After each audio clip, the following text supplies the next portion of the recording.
आज हम बात करने वाले हैं 21st century management service company के बारे में। ये कंपनी का बिजनेस है, इन्वेस्ट करती है कंपनी शेयर्स में और ट्रेडिंग करती है कंपनी शेयर्स और डेरिवेटिव्स मार्केट में। आगे चलते हैं और भी जान लेते हैं कंपनी के बारे में। कंपनी का मार्केट कैप 56.9 करोड़ रुपीज़ का है। अभी जो करंट प्राइस चल रहा है शेयर का, एक शेयर का मार्केट में, वो 54.2 रुपीज़ का है। पी कंपनी का 3.7 का है। बुक वैल्यू कंपनी का 22.3 रुपीज़ का है। आर कंपनी ने इस साल जनरेट किया 20.1% का। आर कंपनी ने इस साल जनरेट किया 23.9% का। डेब्ट टू इक्विटी देख सकते हो आप, zero. Profit after tax company ने इस साल जनरेट करके दिखाया लगभग 15.4 करोड़ रुपीज़ का। अर्निंग पर शेयर कंपनी ने इस साल जनरेट किया लगभग 14.6 रुपीज़ का। कंपनी के ऊपर शॉर्ट और लॉन्ग टर्म डेब्ट, जिसको हम लोग कर्जा बोलते हैं, वो दोनों मिला के 0 करोड़ रुपीज़ है। कोई कर्जा नहीं है कंपनी के ऊपर, कर्ज मुक्त कंपनी है ये।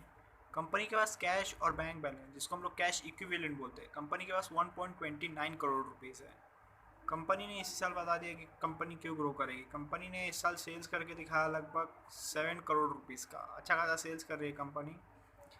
क्वार्टरली रिजल्ट जान लेते हैं कंपनी का। सितंबर क्वार्टर में कंपनी ने सेल्स किया था -0 करोड़ का, जिसमें प्रॉफिट बिफोर टैक्स था -1 करोड़ का। प्रॉफिट आफ्टर टैक्स था -1 करोड़ रुपीज़ का। अर्निंग पर शेयर था -0.74 रुपीज़ का। दिसंबर क्वार्टर में कंपनी ने सेल्स किया था 6 करोड़ का, जिसमें प्रॉफिट बिफोर टैक्स था 6 करोड़ रुपीज़ का। प्रॉफिट आफ्टर टैक्स था 6 करोड़ रुपीज़ का।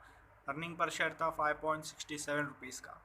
मार्च क्वार्टर में कंपनी ने सेल्स किया 1 करोड़ रुपीज़ का, जिसमें प्रॉफिट बिफोर टैक्स था -0 करोड़ का। प्रॉफिट आफ्टर टैक्स था -0 करोड़ का। अर्निंग पर शेयर था -0.10 रुपीज़ का। जून क्वार्टर में कंपनी ने सेल्स किया 81 करोड़ का, जिसमें कंपनी ने प्रॉफिट बिफोर टैक्स जनरेट करके दिखाया 10 करोड़ रुपीज़ का। प्रॉफिट आफ्टर टैक्स कंपनी ने जनरेट करके दिखाया लगभग 10 करोड़ रुपीज़ का। अर्निंग पर शेयर कंपनी ने जनरेट किया 9.82 रुपीज़ का। आप पिछले क्वार्टर से अगर आप कंपेयर करोगे तो देख सकते हो सेल्स बढ़ गया है कंपनी का, प्रॉफिट भी बढ़ गया अच्छा खासा। अर्निंग पर शेयर बहुत अच्छा खासा बढ़ाया है कंपनी ने। प्रॉफिट एंड लॉस स्टेटमेंट जान लेते हैं कंपनी का।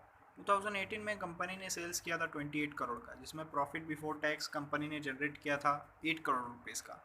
प्रॉफिट आफ्टर टैक्स कंपनी ने जनरेट किया था 6 करोड़ रुपीज़ का। अर्निंग पर शेयर कंपनी ने जनरेट किया था 5.70 रुपीज़ का।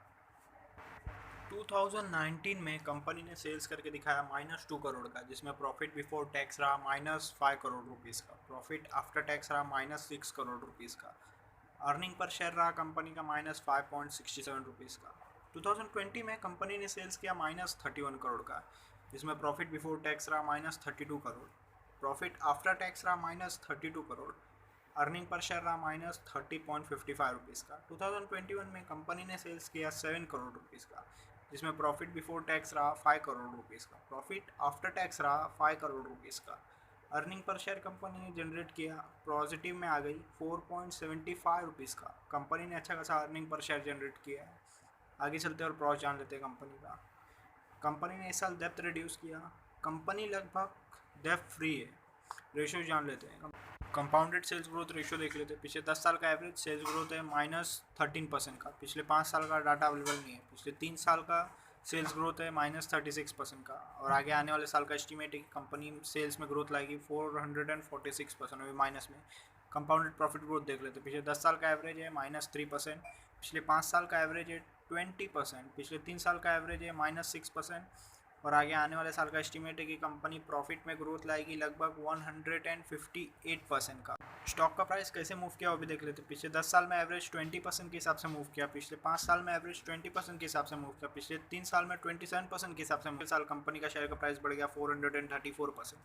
रिटर्न ऑन इक्विटी देख लेते हैं। पिछले 10 साल का एवरेज रिटर्न ऑन इक्विटी है -5% का। पिछले 5 साल का एवरेज रिटर्न ऑन इक्विटी है -10% का। पिछले 3 साल का एवरेज रिटर्न ऑन इक्विटी है -30% का, और पिछले साल कंपनी ने ROE जनरेट करके दिखाया लगभग 24% का। ये कंपनी अच्छा खासा ROE जनरेट करके दिखा रही है। शेयर होल्डिंग पैटर्न जान लेते हैं कंपनी का। मार्च क्वार्टर में प्रोमोटर्स का होल्डिंग था 60.63% का, जो कि जून क्वार्टर में बढ़ के हो गया 60.82% का। फॉरेन इन्वेस्टर का होल्डिंग था मार्च क्वार्टर में 0% का, जो कि जून क्वार्टर में बढ़ के हो गया 0.35% का। इंस्टीट्यूट का होल्डिंग था मार्च क्वार्टर में 0.50% का, जो कि जून क्वार्टर में घट के हो गया 0.15% का। पब्लिक होल्डिंग था मार्च में 38.88% का, जो कि जून क्वार्टर में घट के हो गया 38.68% का। अभी तक गवर्नमेंट ने इन्वेस्ट नहीं किया है कंपनी में। अगर आपको एनालिसिस अच्छा लगा तो प्लीज़ लाइक करें, शेयर करें, कमेंट करें और चैनल सब्सक्राइब करें।